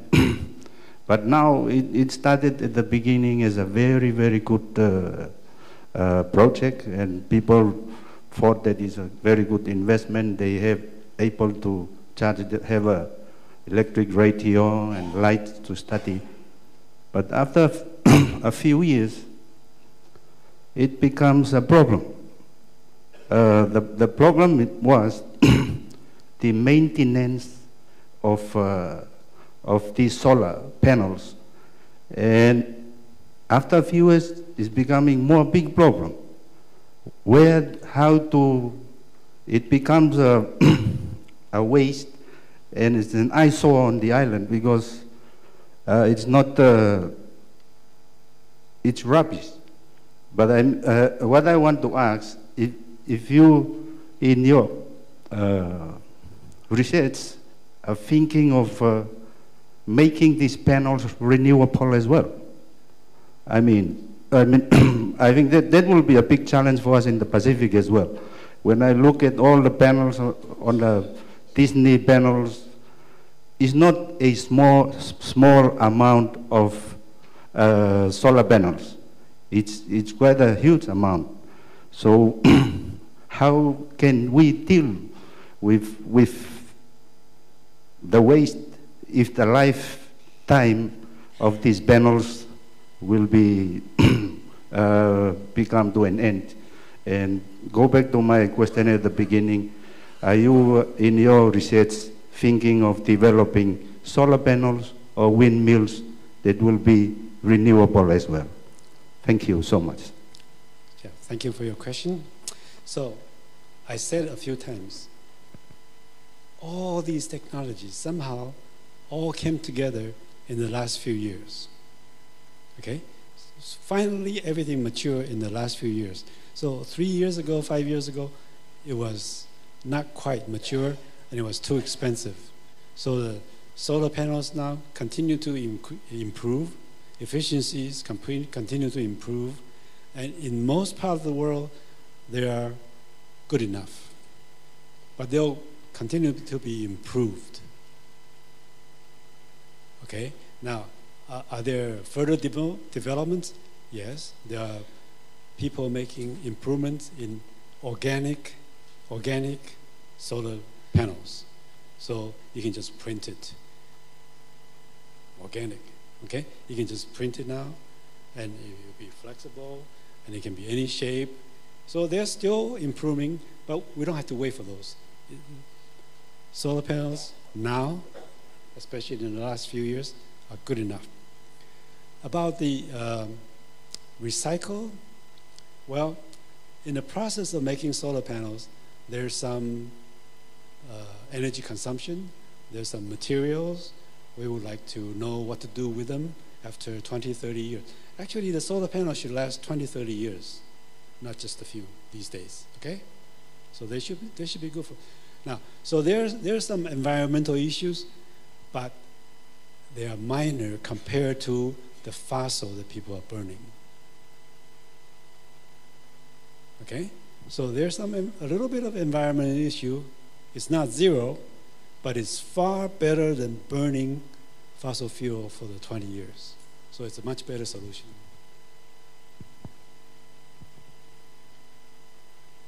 Yeah, I'm sure the solar panels are also more and more getting maintenance free. Yes. So you don't have to maintain them, and then the lives are, I'm sure, getting longer as well. Remember, even Saudi Arabia is going to add 200 gigawatts in the desert. Jito, you want to say something? Yeah. Thanks. I'm just trying to think about what's the takeaway. Well, for me as the director of research, the vision is important. I mean, we're developing our strategic research plan for 2019 till 2024, our SP, a strategic plan. The current one, we've got about 7 research areas. So we spread our resources too thin among the 7 research areas that I found out now. What do we want to become? Do we want to become a university of Pacific studies? Do we want to show the world that we can do the hula? Is that what we want? Do we want to show the world that we can perhaps protect our reef, our environment? What do we want to become?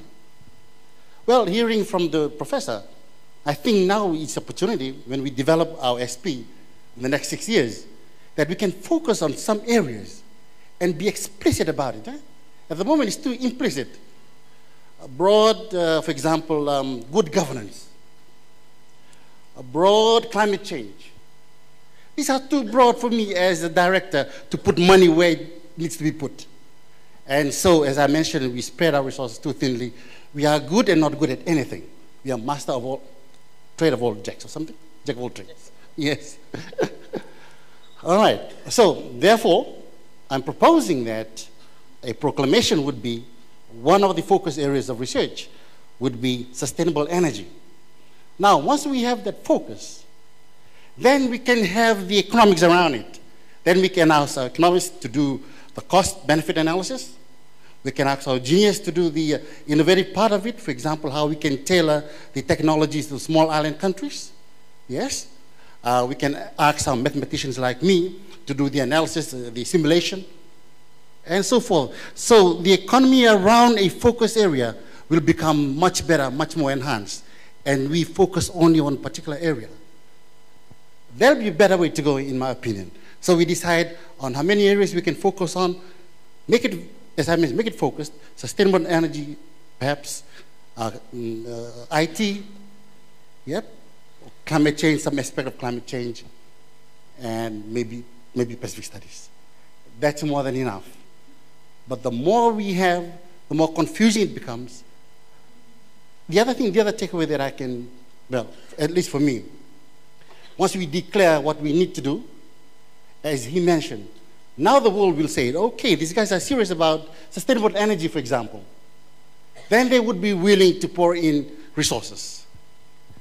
Now, just imagine if our Prime Minister said tomorrow, I hereby declare that sustainable energy is the way to go forward.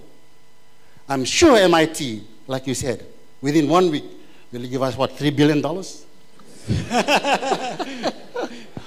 Why is that? Not 3 million, much bigger than that. 3 billion. Yeah. Why is that? Because our university has got the talent. Sitting right in front of us here are the engineers. We've got the talent, we've got the engineers. We've got good economists, we've got good mathematicians, statisticians, we've got good computer scientists. Let them focus around a particular subject like sustainable energy. Then we tell the world that we're doing something. Then they can come and help us. Yes? So here's what you do, okay? So Hawaii is going for it, right? By 2045, they're going to go 100% renewable energy. So at the very least, together with Hawaii, we can lead the world. Okay, at least all the islands and all the villages in Africa and everything. Okay, that's one thing. Hawaii gets help from the U.S. Department of Energy, but Fiji, we can get help from the entire world, including U.S. and Japan, the entire world. The other thing is, I listed there were several organizations, ADP, World Bank,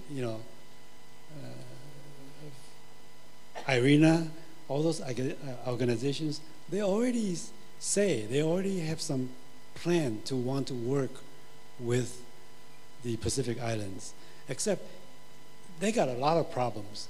They have to worry about the whole world, okay? They have to invest in the whole world. So each organization actually only has a small number of people trying to work with the Pacific Islands. That's why the new center in Tonga was needed, but that's way too small. So when USP and Fiji, let's say, like Hawaii, let's say, we're going to do this big time, and we collaborate with those organizations. We work with World Bank. Let's go work with World Bank. Let's go work with the Asia Development Bank. Let's go work with IRENA. Okay, let's work with these organizations that already want to work with us. Let's go work with them. That's right. Yeah.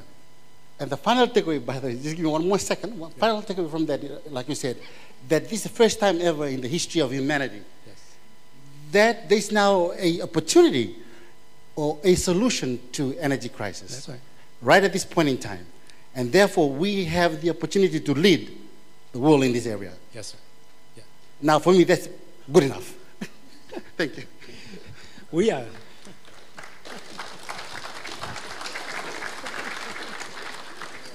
so special. You live in the paradise of the universe, okay? And then all the timing is just right.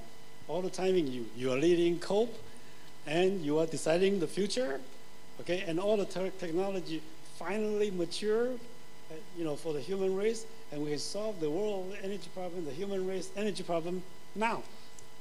Woo.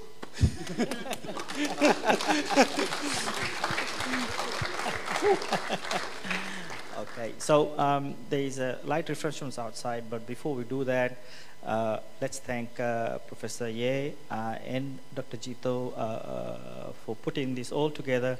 Professor has flown 1 million miles from US, a 12-hour flight to share with us, his wonderful conversation, his talent with us. So let's all get together and thank Professor Ye and Dr. Jito. Thank you.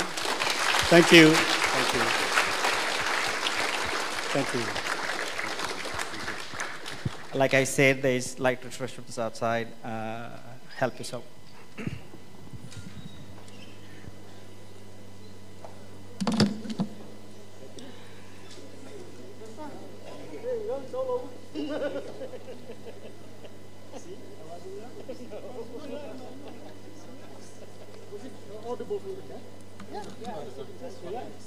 Thank you so much.